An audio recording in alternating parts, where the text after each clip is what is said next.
어쨌든 총리실은 오늘 한덕수 대통령 권한대행 국무총리에 대한 탄핵소추 의결서를 오후 5시 19분에 헌재로 넘겼고요. 한덕수 씨는 생각했던 것보다는 끝까지 버티지는 않고 직무 정지 상태를 받아들이는 것으로 얘기가 됐고, 최상목 대행이 이제 앞으로 모든 일을 하게 됐는데, 국민의힘 의원들은 또 이렇게 최상목 대행에게 요구를 했습니다. 탄핵 심판 결정 날 때까지 헌법재판소 재판관 임명하지 말아라. 너는 소극적으로만 움직여야 된다. 그러니까 그 말이 얼마나 웃기냐면, 그 전에 적극적으로 움직여가지고 거부권 법안 6개에 대해서 해라라고 주장했던 사람들이 이제는 헌법재판소 재판관 임명은 적극적인 행위니까 절대 하지 말아라, 이렇게 지금 얘기했다는 거여서 정말 앞뒤도 다르고 무슨 말을 하는 건지도 모르겠고, 이 사람들 왜 이러는지 정말 너무 속이 뻔히 보인다, 이런 얘기를 안 할 수가 없는데, 실제 이런 것들은 다 뭔가 있으니까 자기네들끼리 그러는 거 아니겠습니까, 김준혁 의원님? 제가 요 이야기를 하기 전에 네. 이 솔로몬의 그 심판 이야기를 한번 좀 해보겠습니다. 네. 그 두 엄마가 한 아이를 자기 아이라고 그랬죠. 네. 서로 자기 아이라고 하니까 솔로몬 왕이 이 아이를 그러면 반으로 나눠라. 가져가라라고 하니까 친엄마가 절대 안 된다, 그냥 이 아이를 갖고 가라. 이게 친엄마는 그 아이가 너무 소중하고 아이를 살려야 된다는 그런 생각 아니겠습니까? 그렇죠. 저는 민주당 의원들이 처음에 한덕수 국무총리를 탄핵했어야 함에도 불구하고 하지 않았던 것이 바로 여기에 있었던 겁니다.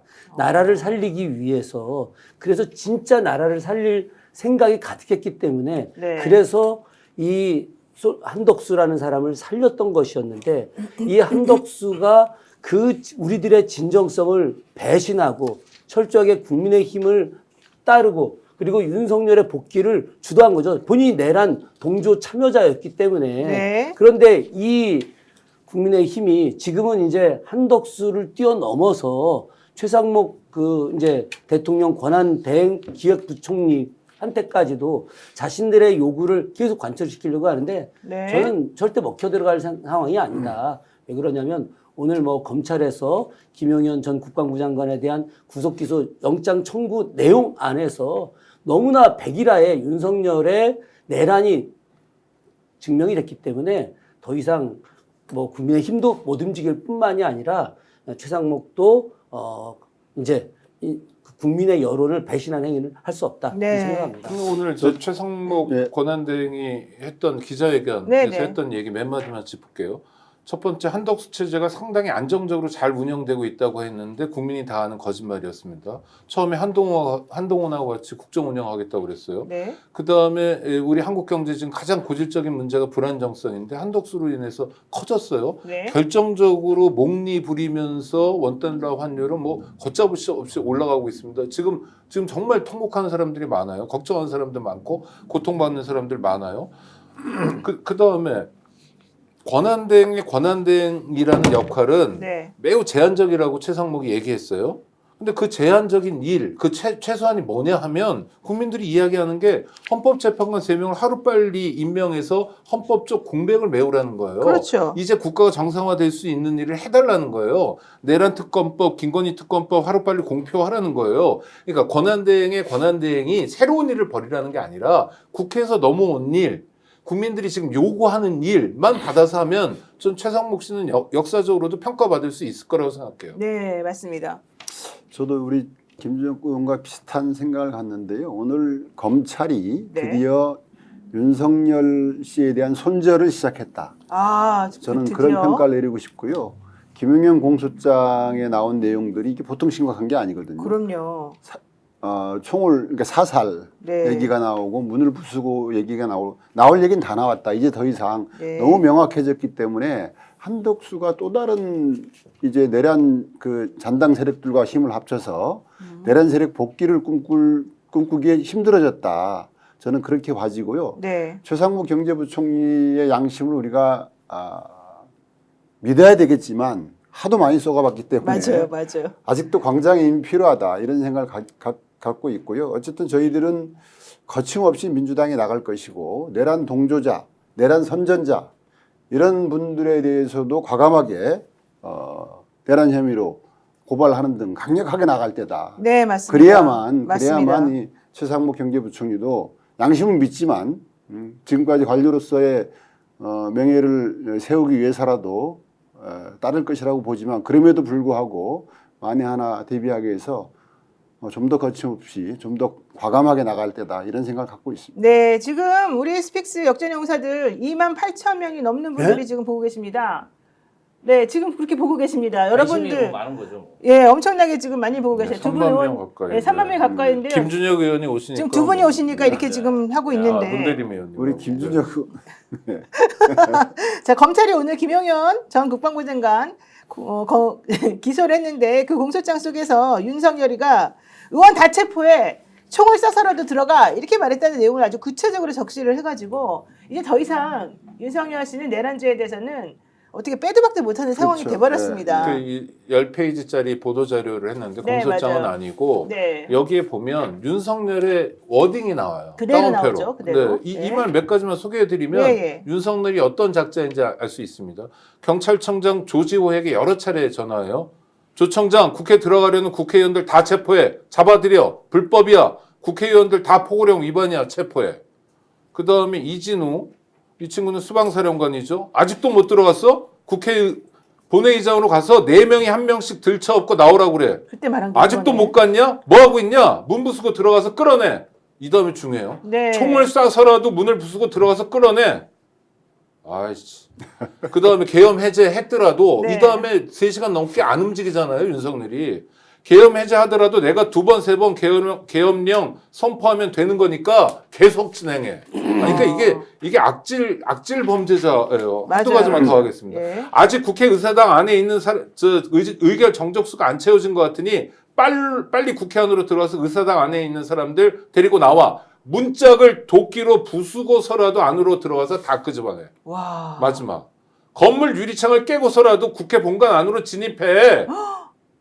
국회의원 150명 넘으면 안 된다. 본회의장 문을 부수고라도 안으로 들어가. 도끼로 부시란 말이야. 다 끄집어내. 와. 이게 대한민국 대통령의 육성입니다. 대통령이 직접 그렇게 말했다는 거잖아요. 근데 왜 이렇게 그동안 거짓말을 하고 아니라 그러고 지금도 그냥 버티고 지금도 있잖아요. 버티고. 아주 정말 흉악해요. 정말 아니 근데 그 안에 계셨죠. 사람이 그 4인 심각하다 1조로는 심각해. 끌어낼 거 아니에요. 그리고 총을 쐈으면 이 두 분은 어우. 와 세상에. 아니, 대한민국 그럼 어떻게 되는 겁니까? 저보다 먼저 타켓됐을 거예요. 김준혁 의원은 진짜 타켓 1호예요. 근데 제가 그때 당시에 11시부터 4시 반까지 인터넷 방송국에서 현장을 보면서 방송을 했는데요. 이게 그 안에 있는 당직자들하고 보좌진들이 굉장히 강하게 저항을 했거든요. 그리고 결정적인 건 뭐냐면요. 자정으로 넘어가니까 이 사람들이 이제 진입을 못하니까 국회 유리창을 깨고 들어가는데 사실 일반인들이나 보통 사람들도 국회 유리창을 깰 생각을 잘 못합니다. 왜냐하면 그럼요. 안 국회 깨져요, 안 깨져. 본청 건물 자체가 그냥 처음 오는 사람은 막 기둥도 높고 위협감이 좀 있어요. 근데 그냥 누구한테 연락을 받았는지 서슴없이 깨고 들어가도 그때 너무 놀랬고 안에 들어갔는데 사실 정말 아수라장이었습니다. 진짜 우리 그 보좌진들하고 당직자들 막 이런 사람들이 그냥 막 집게를 가지고 바리케이트를 치는데 뭐 저는 뭐 이런 표현을 하기보다는 레미레자볼 생각나더라고요. 야 저렇게 바리케이트 치는 거 막 거의 소화기 뿌리고 이러는데 정말 긴급했는데 그때 당시에 좀 우리 국회의장님이 그 의결을 하는데 약간 시간이 지체됐어요. 그래가지고 막 뭐 왜 이걸 안 하냐 빨리 해야 된다 막 진짜 아수라장이었는데 의결이 되고 나서도 즉각적인 해제를 안 하는 거예요. 네, 2시가 네, 됐는데도. 네, 그래서 네. 너무 불안했었는데 그게 사실은 내란 수계가 2차 계엄, 3차 계엄까지 시도를 했었다. 지금 생각해보면 너무 이게 정말 위험스러운 그런 상황이었다. 이게- 목숨을 걸고 맞아요. 대한민국을 지키셨다. 그렇게 생각합니다. 이게 의원님들이 그냥 진짜 목숨 걸고 아무 생각도 없이 그냥 무조건 국회로 달려가서 이 계엄 해제를 빨리 하셨기에 망정이지 안 그랬으면 우리 진짜 큰일 날 뻔했어요. 아니 군인들이 놀랬대요. 어. 아무도 없을 줄 알았는데 그렇게 많이 본인들이 와 헬기 있어서? 타고 왔는데 의원들이 막 사람들이 너무 많으니까 본인이 놀랐다 그러더라고요. 아니 맞아요. 근데 그 어떻게 연습을 좀 하신 거예요? 무슨 아니, 그게 좀 연습을. 궁금하네요. 어떻게 그렇게 빨리 가셨어요? 자 오늘 잠깐 이거 말씀드릴게요. 보도 참고 자료가 오늘 났습니다. 김용현의 내란 중요임무종사 직권남용 사건 수사 결과 이게 검찰에서 오늘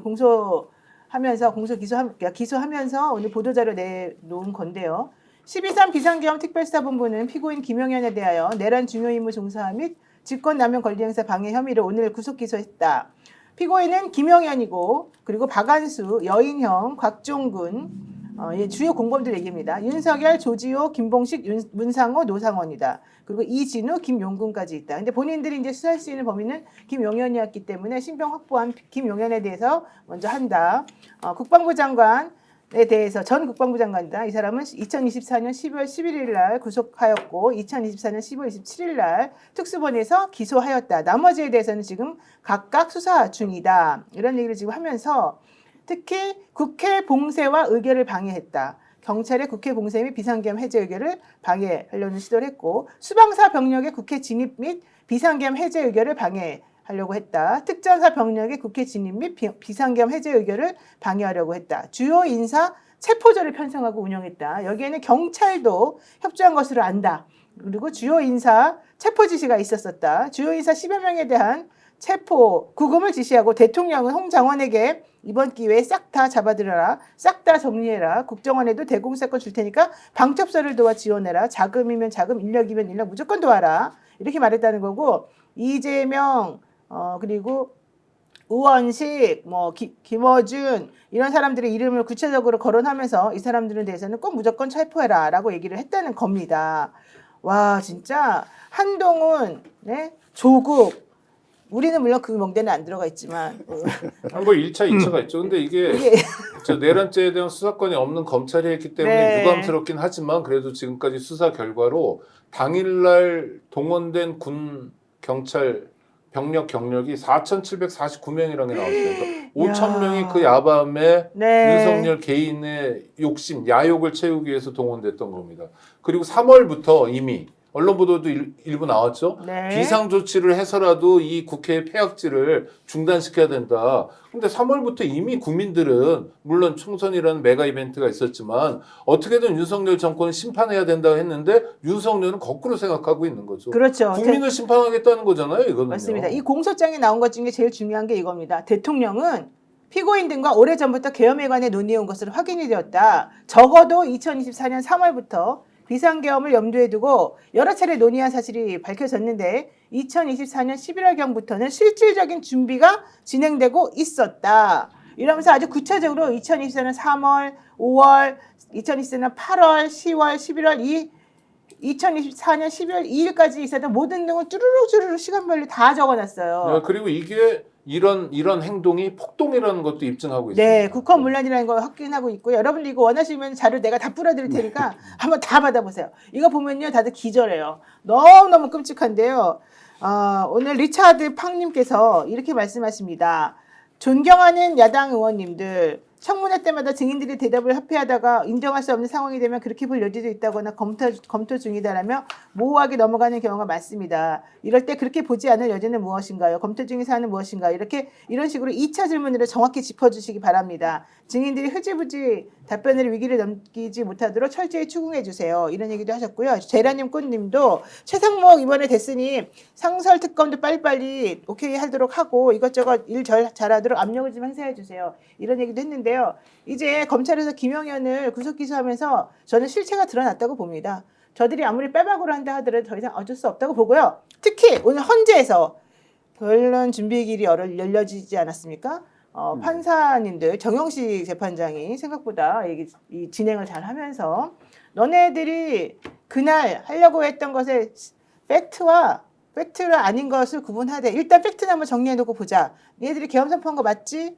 그 계엄 선포하고 그다음에 무슨 행동한 거 맞지? 다 짚어주니까 이쪽 변호인들이 저희가 아직 못 받아봐서 내용을 몰라서 나중에 답하겠습니다. 나중에 하겠습니다. 이런 얘기 하다가도 일단 그거는 했잖아요. 이거는 맞는 거잖아요. 거기에 대한 해석은 나중에 하더라도 사실은 있잖아요. 이렇게 물어보니까 네, 맞습니다. 그건 사실입니다. 한 건 인정합니다. 이런 식으로 또 그냥 정리를 하더라고요. 그런 걸 보면 그리고 특히 82조, 헌법 82조 관련해서 국무회의 회의록 없잖아요. 있잖아요. 만약에 있으면 어떻게 하겠어요? 없으면 어떻게 하겠어요? 이런 얘기를 꼭 따박따박 물어보니까 답변을 못 하더라고요. 그래서 그런 걸 보면 역시 헌재는 이번 사건을 아주 빨리 신속하게 정리해가지고 이 상황을 아주 정리를 잘하려는 생각을 갖고 있는 것 같아서 그나마 좀 마음이 좀 안심이 됐습니다. 좀 괜찮겠습니까? 어떻게? 일단 저는 아까 그 최상목 부총리 기자회견하는 모습을 네네. 보면서 그 한 2주 사이에 살이 많이 빠졌구나. 최상목, 예, 맞아요. 살 빠졌더라고요. 그게 아주 눈에 확 들어옵니다. 음. 그리고 당시 이제 13 비상계엄 이후에 네. 이제 대정부질의 때 최상목 부총리가 자기는 국무회의 때 반대를 하고 뛰쳐나갔다라고 그때 증언을 했었거든요.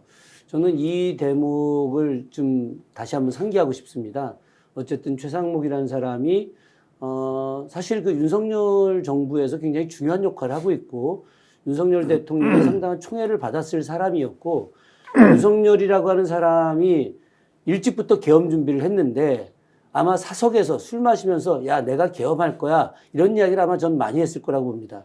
아마 지금 현재 국무위원 중에 그 소리를 못 들은 사람은 저는 없을 것이라고 생각하는데 최상목도 아마 그런 이야기를 많이 들었었을 거라고 저는 생각을 합니다.